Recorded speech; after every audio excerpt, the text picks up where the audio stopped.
Okay, looking around the studio for something I could put that third orchid in, I really came to a loss on what I wanted to do with it. But I do have this kind of interesting vase that I got two of them, but it's closed, no opening. It would hold water. And I do have these little moss balls. I might grab a third one, but what I'm considering doing is fastening this orchid to the moss balls and just fixating it to the top somehow and filling the base with water. So it's not even close to the water, but it's got a large reservoir of water to take humidity from. And it could look really cool as the roots grow out over the moss balls. So I think I'm gonna go ahead and try to fashion that up. All right, so I definitely think kind of a downward slope, which will be great. What we'll do is we'll take this bottom ball and we're going to fasten this around it.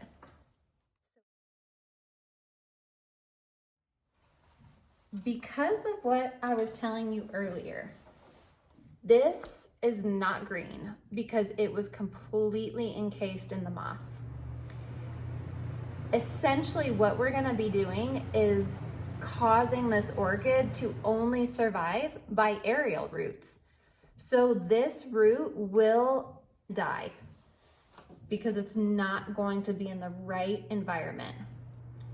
What that allows us to do is I'm gonna cut this centerpiece more flush so that it will actually sit in the moss ball better.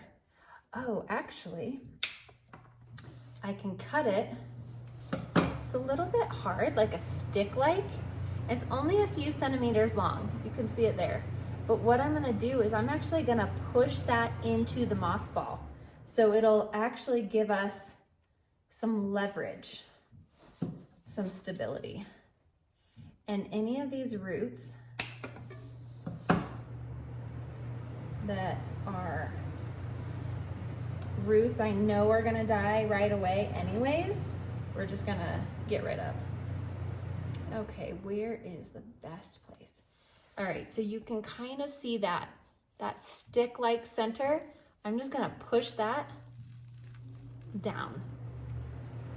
And it doesn't do very well just pushing it down. So I'm gonna cut it out. There we go. Now that there's a hole in it, this should go right into it. There we go. So that sits perfectly encasing the moss ball. So we're going to tie it down. I'm gonna stick this wire through the moss ball.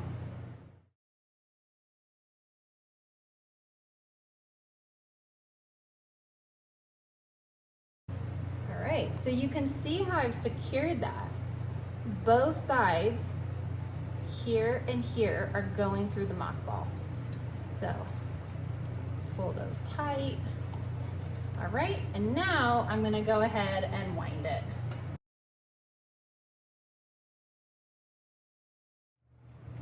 All right, so I'm gonna go ahead and just put it over here, kind of checking out where I kind of want to position this.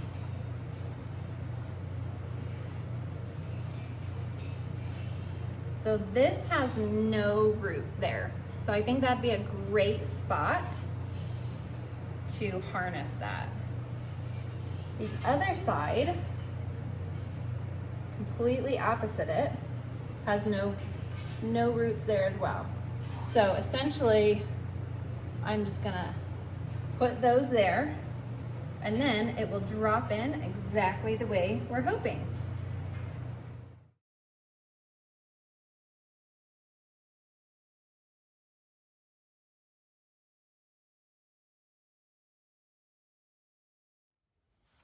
All right, so now that it's tightened, I think the way I want to finalize it is, you can see where the wires are here.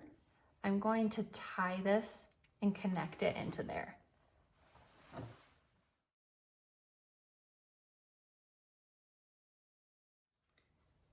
All right, so we have completely attached this orchid into the moss balls.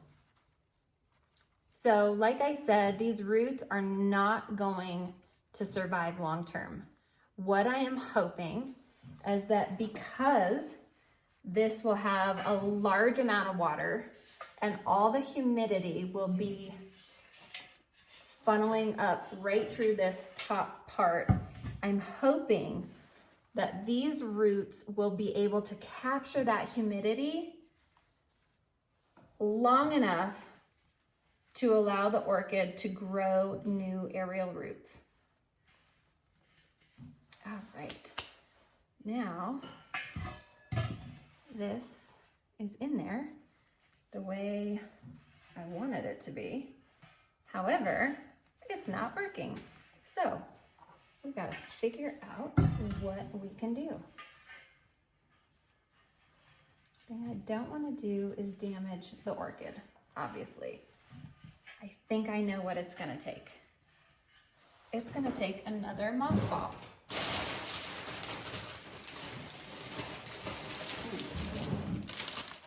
Oh, perfect. I've got a small one. Those are kind of big. Here is a really little one. So what we're gonna do is we're gonna put that there.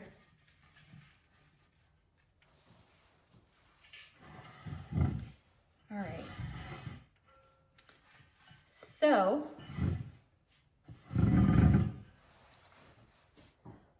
I am going to be gone for 2 weeks. And if I was home, what I would do is I would consistently make sure that these are wet. Since I will not be here to do that and all it's gonna get is humidity, I think I'm gonna put a cord down in here. All right, so what we're gonna do, I know I had my cords, okay. When we fill this vase full of water, I'm gonna put this inside, and then what I'm gonna do is I'm gonna just gently wrap it around the moss balls. So it's gonna be bringing up some actual water, not just humidity for them, at least for now. Like I said, eventually these are gonna grow aerial roots, and then it will sustain it long-term off of just humidity in the aerial roots. It'll look beautiful. However, we need to keep it alive long enough to grow those aerial roots. So I'm gonna go ahead and fill this.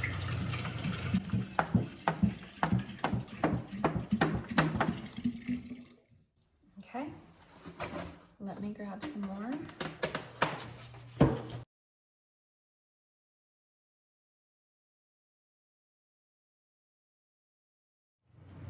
Now, I want to have this down in there. Plenty of it. Just get it nice and soaked. Get it down in there. All right. I have no idea how I want to wrap this yet, but we're gonna go ahead and cut to about here. I'm sure this will be plenty long.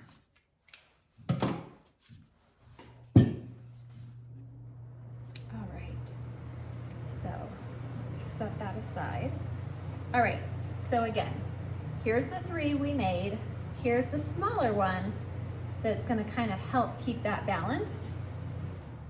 So I'm going to drag this specifically across the areas where there's roots exposed. I definitely don't want it to rest on the base of the stem.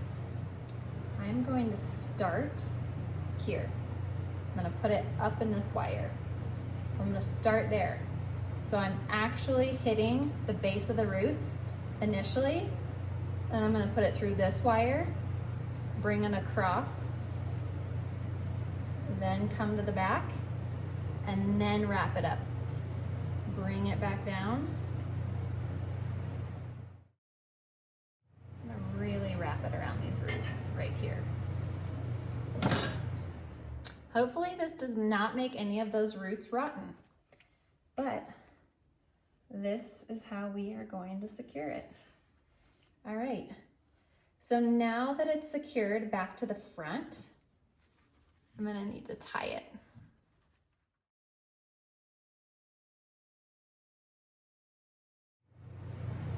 All right, there we go. So you can see now it's knotted on itself. The cord goes all around the roots. So we're gonna go ahead and put that in.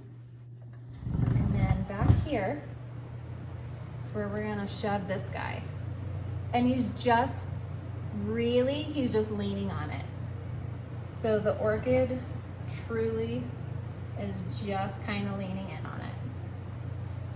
And fabulous. He's leaking. So he's not waterproof. Fantastic. Well, let's see what else we can find. So I have one more. We could take our chances with this guy. We can see if he's waterproof, and then we have to change nothing. So maybe we get more lucky this way. We'll see. All right, so what I'm gonna do, I'm gonna take him off, just simply set him aside, take the wet cord out, and we're gonna dump him. All right, go ahead and throw him back on the shelf.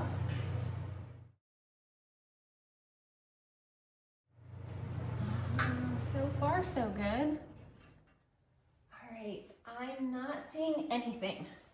So I'm gonna go ahead, put him back in. All right, so here he is again, trying it again. All right, so the other thing I'm noticing is as far as a finished product, there's definitely spaces where we can see into him, and we don't want to see into him. We don't want to see the cord. So I've got a bunch of different stuff. We're gonna try this bag. It's got a little bit thicker pieces. Oh, that's just not attractive. All right, I think this actually could really look good because it's gonna be kind of pulling out those creamy undertones in this. And what it does is it just simply hides it. Just shoving it in the cracks, hiding what's underneath it.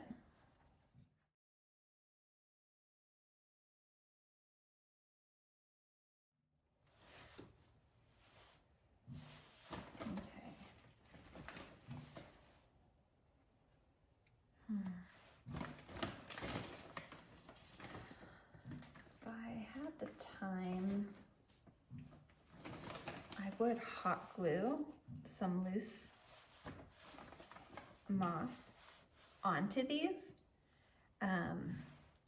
which would just really create some different textures and colors. But to be honest, we're just not gonna go through all that hassle right now because in 2 weeks, we're gonna have to take this all out and we're gonna have to look and investigate these roots and see how well it adapted. And so I don't wanna do anything too permanent while it's kind of in this interim stage.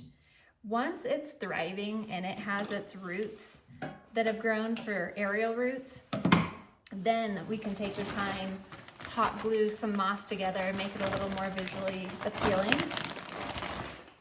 And it'll be something that's much more sustainable. The only thing we'll have to do at that point is every couple of weeks, fill the water. So for now, this is what it looks like. And that is pretty cool. I'm really glad it did not leak. So it looks like it is sustaining the water and we're good to go.